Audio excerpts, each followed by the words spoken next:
शिष्यवृत्ति परीक्षा 8वीं कक्षा और 8वीं कक्षा में हमारा विषय है गणित। गणित विषय के अंतर्गत हमारा घटक है घटक क्रमांक 7वां बीजगणित अलजेब्रा, जिसके अंतर्गत हमारा आज का जो टॉपिक है वह है सर्वसमिका आइडेंटिटीज। टॉपिक शुरू करने से पहले हम इस स्कॉलरशिप वर्ग क्लास के परीक्षा के स्वरूप को समझ लेते हैं। तो परीक्षा का स्वरूप कुछ इस तरह से होता है। शिष्यवृत्ति परीक्षा, स्कॉलरशिप की परीक्षा में 2 पेपर होते हैं, 2 प्रश्न पत्र होते हैं, जैसा कि स्क्रीन पर आप देख ही रहे हैं। प्रश्न पत्र पहला, पेपर 1 प्रथम भाषा फर्स्ट लैंग्वेज, जो कि गणित के साथ जुड़ा होता है, अर्थात 2 भागों में प्रत्येक प्रश्न होता है। पहला पेपर भाषा और गणित विभाग मिलाकर होता है। दूसरा प्रश्न पत्र तृतीय भाषा थर्ड लैंग्वेज और बुद्धिमत्ता इंटेलिजेंस पर आधारित यह कुछ प्रश्न होते हैं इसमें। तो यह भी 2 भागों में बटा है, अर्थात 2 प्रश्न पत्र 4 भागों में बटे होते हैं। तो कुल मिलाकर 2 पेपर होते हैं। हमारा जो विषय है, ये वीडियो है, वह पहले पेपर में जो गणित विभाग है उस पर आधारित। तो पहले पेपर में और दूसरे पेपर में इसी तरह प्रश्न संख्या होगी। 25 प्रश्न पहले विभाग में, जो कि लैंग्वेज भाषा पर आधारित है, और दूसरा विभाग गणित या बुद्धिमत्ता होगा तो वह 50 प्रश्न होते हैं। उसमें कुल मिलाकर 75 प्रश्न होते हैं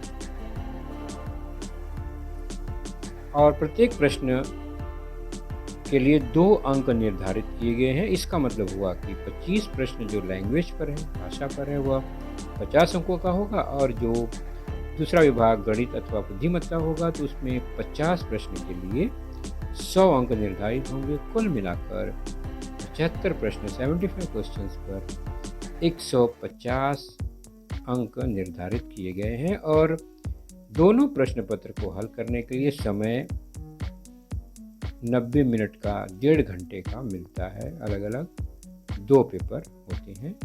पहला पेपर पर हम चर्चा करेंगे। पहले पेपर में भी हम गणित विभाग पर ही चर्चा करेंगे।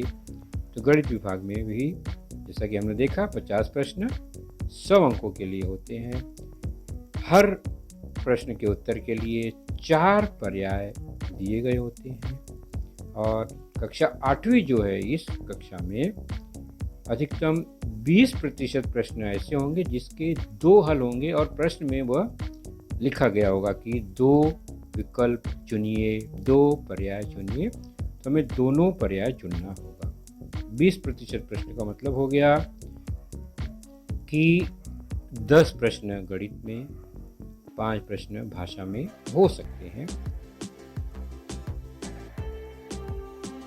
तो सही पर्याय चुनते समय दोनों पर्याय को चुनना बहुत आवश्यक है। एक पर्याय चुनने पर वह उत्तर गलत माना जाएगा। कैसे चुनना है? उत्तर पत्रिका कुछ इस तरह से होती है। प्रश्न क्रमांक लिखे गए होंगे 1 से 75 तक। उसके सामने 4 ऑप्शन होते हैं। उनमें से हमें जो पर्याय सही होगा उसी को चुनना है, उसी को भरना है। मान लीजिए पहले प्रश्न का पहला और तीसरा पर्याय सही है, तो पहले और तीसरे को हम ब्लू अथवा ब्लैक पेन से उसको डार्क कर देंगे। उस वृत्त के सर्कल के बाहर इंक न जाने पाए, ध्यान रखें। उसी प्रकार चौथा सही है अगर दूसरे पर उत्तर का, दूसरे प्रश्न का, तो चौथा को ही चुनेंगे, एक ही चुनेंगे। 5वें में अगर 2 पर्याय सही है तो दोनों चुनना है, दूसरा और चौथा अगर सही है तो। और यदि दूसरा तीसरा सही है 8वें प्रश्न में, तो हम दूसरे और तीसरे को ही चुनेंगे। अन्य पर्याय पर किसी भी प्रकार का इंक या स्याही नहीं लगाएंगे। तो ब्लू और ब्लैक, ये 2 ही इंक को चुनना है, 2 ही पेन से लिखना है हमें। एक बार में एक ही पेन का उपयोग करें पूरे पेपर में। ऐसा नहीं कि कुछ प्रश्न ब्लू से, कुछ प्रश्न ब्लैक से, ऐसे हल नहीं करने। अन्य किसी भी प्रकार का रंग अगर है, लाल, हरा, नीला, पीला इत्यादि, तो उस पर कोई अंक नहीं मिलेगा क्योंकि वो चेक ही नहीं होगा। तो सर्वसमीका के बारे में भी हमने चर्चा की है अपने कक्षा अध्यापन में। गणित विषय के अंतर्गत हमने इस घटक पर चर्चा की है, फिर भी उसे हम जान लेते हैं। तो सर्वसमीका एक प्रकार की समानता है, मतलब उसमें दो पक्ष होते हैं, दायां और बायां, और बीच में बराबर का चिन्ह होता है और दोनों तरफ बैजिक व्यंजक होते हैं। तो समानता के जिस संबंध में चरांकों के किसी भी मान के लिए दायां पक्ष एवं बायां पक्ष हमेशा समान होते हैं, ऐसे संबंध को सर्वसमीका कहते हैं। बैजिक व्यंजकों के गुणनफल को उनका विस्तार कहा जाता है। जब दो बैजिक व्यंजकों का गुणा करते हैं तो हमें एक विस्तार मिलता है, विस्तार कहा जाता है। अब उदाहरण द्वारा समझते हैं। जैसे कि x+2 यह एक बैजिक व्यंजक है, x+3 यह दूसरा बैजिक व्यंजक है। इनका गुणनफल अगर हम ज्ञात करें तो गुणा करने पे जो भी व्यंजक मिलेगा, यहाँ पर x² + 5x + 6 मिल रहा है, तो यही उन दोनों बैजिक व्यंजकों के गुणनफल का विस्तार है, गुणन का विस्तार है। अब ध्यान से देखिए तो ये दोनों बैजिक व्यंजक हैं और ये विस्तार है। लेफ्ट साइड में व्यंजक, राइट साइड में विस्तार है उसका। x के प्रत्येक मान के लिए दोनों पक्षों का मान हमेशा समान ही होगा यहाँ पर, यानी x का कुछ भी मान रखेंगे, लेफ्ट साइड में जो बैजिक व्यंजक है वहाँ x का कोई भी मान रखते हैं तो राइट साइड में जो विस्तार है वहाँ पर भी x का वही मान रखने पर ये समान ही होगा, दोनों पक्ष समान होते हैं कुछ भी रखने पर। तो x+2 x+3 बराबर यहाँ गुणा करने पे जो मान आया x² + 5x + 6, इनको सम्मिलित रूप से एक सर्वसमीका कहेंगे। अर्थात दोनों पक्षों में x के किसी भी मान के लिए दोनों पक्ष समान ही होते हैं, अर्थात x के असंख्य हल प्राप्त होते हैं इसमें। ऐसे सर्वसमीकाओं को विस्तार सूत्र भी कहते हैं, जहां पर लेफ्ट साइड में गुणनखंड हो और दूसरी ओर उसका हल हो तो वह विस्तार हो जाता है, इसलिए इसका नाम विस्तार सूत्र भी होता है। तो हम कई विस्तार सूत्रों को आइडेंटिटी के रूप में, सर्वसमीका के रूप में जानते हैं। जैसे दो पदों का योग का वर्ग, a और b दो पद हैं, a + b का वर्ग बराबर पहले पद का वर्ग यानी a² प्लस दोनों पद का गुणनफल का दुगना, ab का दुगना 2ab, और अंत में दूसरे पद का वर्ग a² + 2ab + b²। यह एक विस्तार हुआ। उसी प्रकार दूसरा अंतर यानी a - b हो तो क्या, ज्यादा फर्क नहीं है, a² पहले पद का वर्ग आएगा ही आएगा, केवल बीच में है दोनों पदों के गुणनफल का दुगना, वो घट जाएगा, माइनस होगा, प्लस दूसरे पद का वर्ग वो धनात्मक ही है। तो इस तरह से पहला और दूसरा यह विस्तार सूत्र या सर्वसमीका आपने देखा a + b और a - b, इनका पूर्ण वर्ग क्या होता है। a² - b², अब दो पदों के वर्ग का अंतर होगा तो उसमें हम सीधा लिखते हैं, एक बार दोनों पदों को जोड़ते हैं और एक बार दोनों पदों को का अंतर लेते हैं। पहला पद धन दूसरा पद, पहला पद ऋण दूसरा पद, तो पहले पद का वर्ग ऋण दूसरे पद का वर्ग होगा। तो इसमें राइट साइड में a - b जो है बहुत इंपॉर्टेंट है। a ऋण b होने के कारण a² - b² लेफ्ट साइड में है, तो अंतर का जो पद है उसी का वर्ग का अंतर भी होता है। चौथा है a² + b²,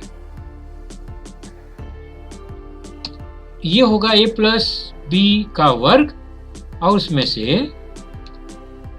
2ab चाहे घटा दो यानी -2ab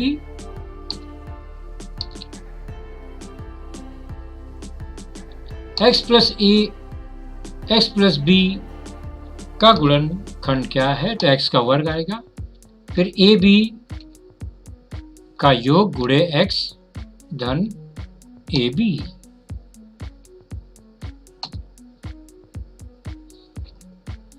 ऐसे ही तमाम सर्व समीकरणाएं हैं। x प्लस ए एक्स माइनस बी यानी योग और अंतर है, लेकिन a और b है, तो क्या आएगा? पांचवा और छठा में क्या फर्क है देख रहे हैं ना, x प्लस ए दोनों में है, एक में बाद में x प्लस बी है, यहाँ x माइनस बी है, तो x स्क्वायर आएगा।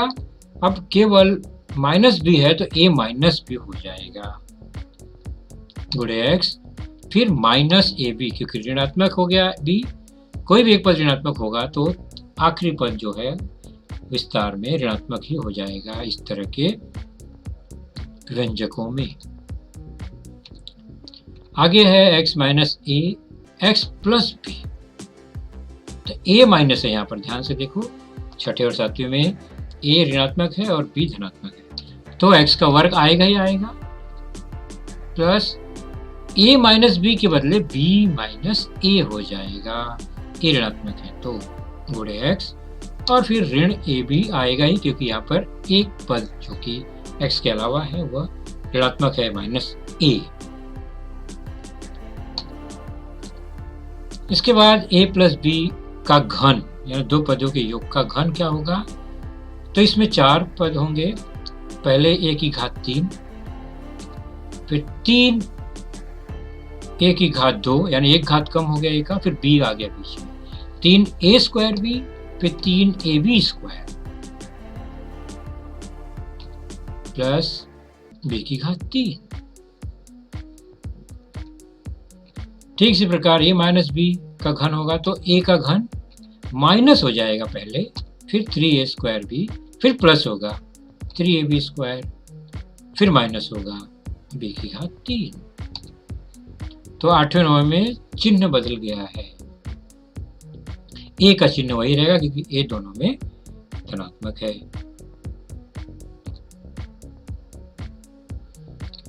इन्हीं 8वें और 9वें से पक्षांतर करके हमें एक और सरल समीकरण मिलता है, a की घात 3 धन b की घात 3, जो कि राइट साइड में दिख रहा है, उसको एक तरफ रख के हम सूत्र अगर सरल करें तो हमें मिलेगा a धन b, एक कोष्टक में लिख देंगे, घन है तो कोष्टक में a धन b, और फिर a का वर्ग यानी पहले पद का वर्ग ऋण आ जाएगा, दोनों पद का गुणनफल धन दूसरे पद का वर्ग यानी b का वर्ग। तो धन है तो कोष्टक में पहले ये धन b हो गया, और उसके बाद का जो दूसरा पद है वो ऋणात्मक होगा, तो बाहर धनात्मक है तो अंदर ऋणात्मक होगा पहला दूसरा पद। 9वें में क्या है, अगर a की घात 3 ऋण b की घात 3 हो तो ऋण है इसलिए a ऋण b हो गया, और फिर a square plus A B plus B square, तो माइनस है तो पहला पद माइनस, उसके बाद का जो व्यंजक है उसका दूसरा पद धनात्मक होगा। तो ऋण है तो धन आ गया, और ऊपर धन है तो बीच का पद ऋण आ जाता है। तो ये कुछ सरल समीकरण आपने अभी देखा, जिसे विस्तार सूत्र भी कहा जाता है। इन्हीं पर आधारित कुछ प्रश्न है, उन्हें हम हल करने का प्रयास करते हैं। पहला ही प्रश्न है, ये परीक्षा में आए हुए प्रश्न है, कुछ शाब्दिक उदाहरण है। किसी टीवी की कीमत 5x धन 1/7 रुपए है, तो ऐसे 5x ऋण 1/7 टीवी की कीमत ज्ञात करो। ऑप्शन दिया गया है 4, जो सही है उसे चुनना है। तो एक टीवी की कीमत और कितना टीवी है उनका गुणा कर देंगे तो टीवी की कुल कीमत मिलेगी। किसी भी वस्तु की कुल कीमत का मतलब एक वस्तु का दाम गुणे कुल कितना वस्तु है। तो एक वस्तु का दाम 5x धन 1/7 है, और कुल कितना टीवी है 5x ऋण 1/7 टीवी है, इनका गुणनफल। अब ध्यान से देखेंगे तो इसमें दो पद है 5x और 1/7, दोनों तरफ 5x और 1/7 है, यानी दोनों पदों का योग और दोनों पदों का अंतर। यहाँ पर सरल समीकरण ये है दोनों पदों का योग, दोनों पदों का अंतर राइट साइड में है, तो लेफ्ट में a का वर्ग ऋण b का वर्ग होगा, उसका उल्टा, अर्थात a प्लस b गुणे a माइनस b का विस्तार होगा a square minus b square, पहले पद का वर्ग ऋण दूसरे पद का वर्ग। तो वही क्रिया हमें यहाँ भी करनी है, यही सूत्र यहाँ लगाना है। a के स्थान पर 5x, b के स्थान पर 1/7, तो 5x धन 1/7, 5x ऋण 1/7 बराबर हो गया पहले पद का वर्ग मतलब 5x का वर्ग धन नहीं ऋण, सूत्र में देखा ना ऋण 1/7 का वर्ग, वर्ग पूरा करेंगे तो 5 का वर्ग 25, x का वर्ग 5x का वर्ग हो गया, ऋण 1/7 का वर्ग 1/49। इस तरह से हमें यह विस्तार मिला, जो कि आपके दिए गए उत्तर में से तीसरा ऑप्शन है। तो हम चुनेंगे किसे? तीसरे को, और हमने तीसरे को चुन लिया।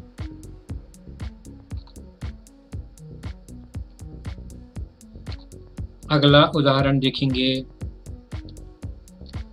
बहुपद 64x का वर्ग धन y वर्ग बटे 25 में निम्नलिखित में से कौन सा पद मिलाया जाए कि राशि पूर्ण वर्ग बन जाए? पूर्ण वर्ग अभी नहीं है, पूर्ण वर्ग बनाना है, दो सही पर्याय चुनना है। पूर्ण वर्ग मतलब दोनों तरफ कोष्टक लगा हो और वर्ग हो तो वो पूर्ण वर्ग होता है। तो यहाँ पर 4 में से कौन सा पर्याय सही होगा जिसको मिलाने पर प्रश्न में पूर्ण वर्ग बन जाएगा? तो यहाँ पर किस सरल समीकरण का उपयोग किया जाए? तो a प्लस बी का वर्ग हमें पता है बच्चों क्या होता है, a square plus 2ab plus B square, बिल्कुल सही। इसमें ये पहला सरल समीकरण है, और दूसरा सरल समीकरण क्या है, a minus B whole square, a square ऋण 2ab धन बी स्क्वायर। दोनों सरल समीकरण में राइट साइड में a square plus B square है, a स्क्वायर और b स्क्वायर। और पूर्ण वर्ग कब बना? जब a square plus b square में 2ab यानी दोनों पदों के गुणनफल का दुगना या तो जोड़ा गया है या तो घटाया गया है। यहाँ पर जोड़ दिया गया है और राइट साइड में घटाया गया है। तो इसका मतलब बीच में अगर दोनों पदों के गुणनफल का दुगना हो तो दोनों पद कैसे ज्ञात होगा? तो जो पहला पद है और दूसरा पद का गुणा वर्ग में है, इसलिए वर्गमूल निकालेंगे उसका दुगना, तो ए बी आ जाएगा और 2ab बीच में आता है। इस तरह से ये 2ab मिला है, इसलिए बीच में 2ab है, तो पूर्ण वर्ग बन गया a plus B whole square. ये कैसे बना a plus B whole square, ये हमने देखा।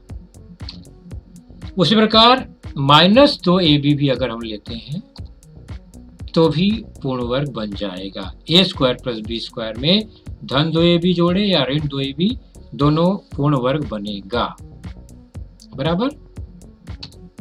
इन्हीं गुणधर्म का उपयोग करते हुए हम चलिए प्रश्न को देखते हैं। प्रश्न है 64x का वर्ग धन y वर्ग बटे 25। तो ये अंतिम पद है, पहला और अंतिम पद दोनों दिख रहा है, वर्ग वर्ग है। बीच में क्या आएगा? तो बीच में दोनों पद जो है इनका वर्गमूल ले लेंगे, तो बीच में आएगा दोनों पदों का वर्गमूल निकालने के बाद उनका दुगना। तो 64x स्क्वायर वाई स्क्वायर बटे 25, इनका वर्गमूल निकालते हैं तो 64 का 8, x स्क्वायर का x, वाई स्क्वायर बटे 25 का y बटे 5। ये आ गया 2 8x गुणे y बटे 5, हो गया 2 8 16 xy बटे 5। ये धनात्मक है, और ऋणात्मक हो यानी जोड़ने पर और घटाने पर भी ये पूर्ण वर्ग ही रहेगा। हमने उदाहरण देखा पीछे। तो ये धन हो चाहे ऋण हो, अगर बीच में इसको लिखते हैं तो ये पूर्ण वर्ग बन जाएगा। किसका?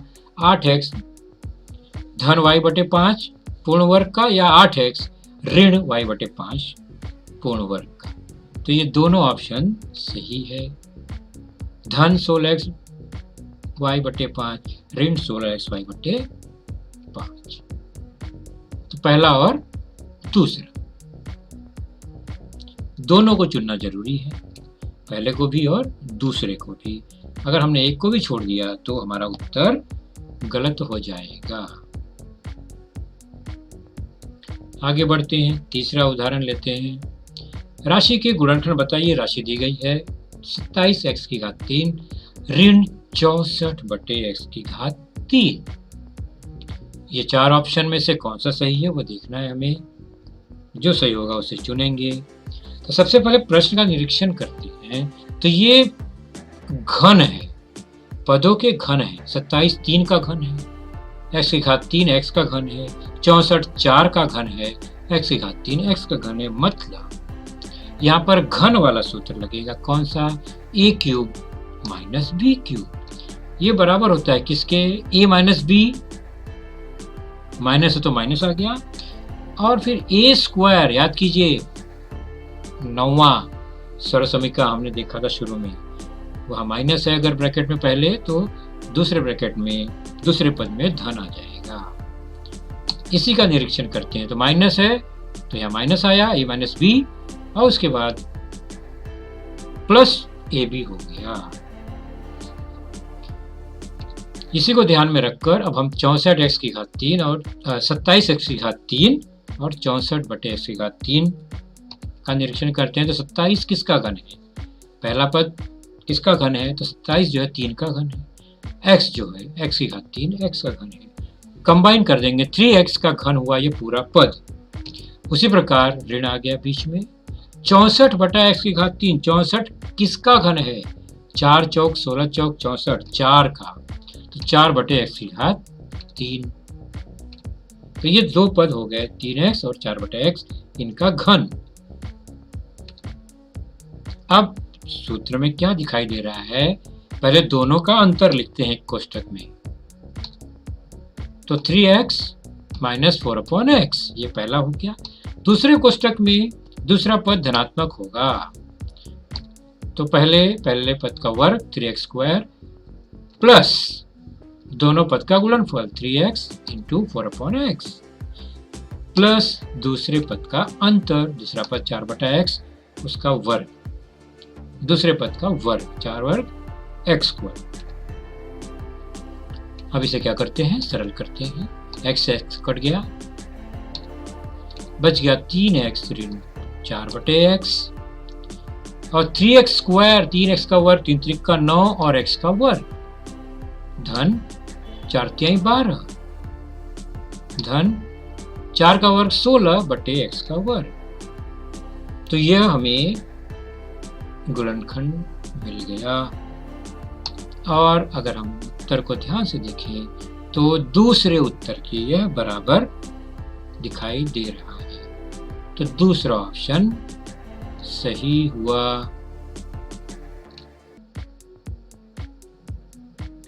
अगला उदाहरण लेते हैं, उदाहरण क्रमांक 4। यहां लिखा है दो पदों के योग का वर्ग ऋण दो पदों के अंतर का वर्ग।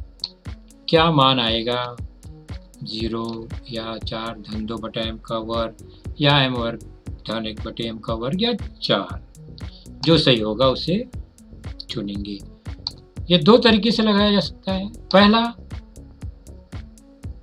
पहला दोनों पदों के वर्ग विस्तार कर देंगे हम, पहली सरसमीका और दूसरी सरसमीका। a plus B whole square, a square plus 2ab plus B square, और a minus B whole square, दूसरा a square minus 2ab plus B square. तो a और b के स्थान पर प्रश्न में m और 1 बटा m है, तो इनके विस्तार का अंतर। और दूसरा क्या है विधि? ध्यान से देखेंगे तो पहला कोष्टक एक वर्ग है, दूसरा कोष्टक एक वर्ग है, मतलब दो पदों के वर्ग का अंतर लेंगे तो दोनों पदों का योग गुणे दोनों पदों का अंतर।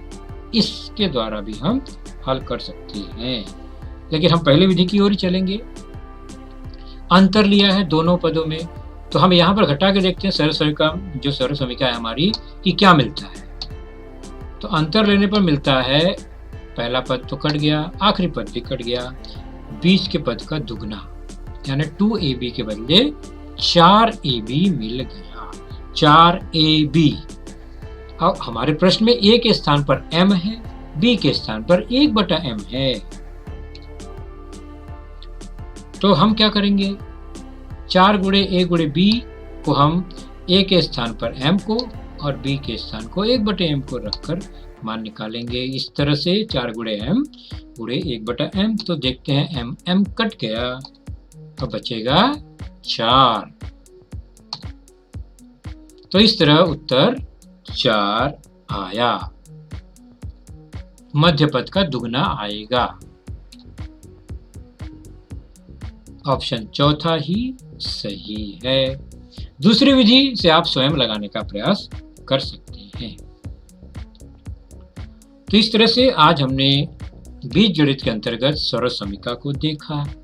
हमारा जो अगला घटक होगा इसी बीज गणित के अंतर्गत 7.31 चरांक वाले समीकरण को देखेंगे हम अगली बार। अगर आपने चैनल सब्सक्राइब नहीं किया है तो सब्सक्राइब जरूर कीजिए। तो बच्चों, आपने देखा आज का लेसन, उसके प्रमुख मुद्दों को ध्यान से बार बार दोबारा देखकर समझने का प्रयास कीजिए, क्योंकि एक बार देखने पर किसी को भी वो पूरा मुद्दा समझ में नहीं आता। तो जैसे ही हम 2 बार 3 बार देखेंगे तो हमें वह समझ में आने लगेगा। और इसके आगे की जानकारी जो होगी बच्चों, वह निश्चित ही हमारे अगले वीडियो में होगी।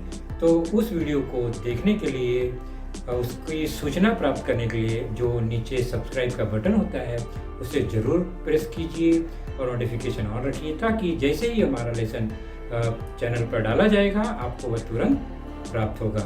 तो अपना ख्याल रखिए, सुरक्षित रहिए। Thank you.